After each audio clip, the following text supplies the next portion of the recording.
राम राम मंडळी, मी आहे नेहा राऊत आणि मला तुम्हाला एक गोष्ट सांगायची आहे की खूप मी असं ऐकलेलं आहे मुलांच्या तोंडामधून की कोणत्याही शहरातली केली तरी चालेल, पण पुण्यातल्या शहराची मुलगी करायची नाही. तर मी त्यांना विचारलं, का बरं असं? तर ते बोलतात, पुण्यातली मुलगी एक सोडून 3 बॉयफ्रेंड करते, पबमध्ये फिरते, दारू पिते, सिगरेट घेते. काही काही मुली घेतात, काही काही मुली नाही घेत. तर पुण्यातल्या मुली मला आवडत नाही आणि मी पुण्यातली मुलगी मी सिंगल राहिलं तरी चालेल, पण पुण्यातली मुलगी करणार नाही. आणि ते तर त्याचं मी ऐकलं, ते तर ऐकूनच घ्या तुम्ही.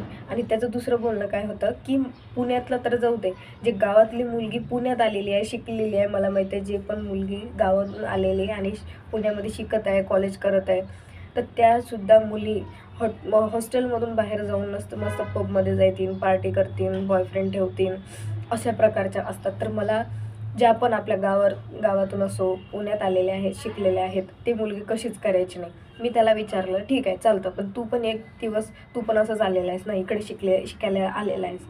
तर त्याला मी विचारलं, तुझे किती अफेअर आहेत?" तर तो बोलला, "माझे 12 अफेअर आहेत, पण मी लग्न नाही केलं त्यांच्याशी." त्याला म्हटलं, "तूच स्वतःच लॉयल राहणार नाही तर तुझ्या गर्लफ्रेंडसोबत आणि तू अपेक्षा ठेवतो की तुला सुशिक्षित आणि संस्कारी मुलगी पाहिजे, ते पण गावातली.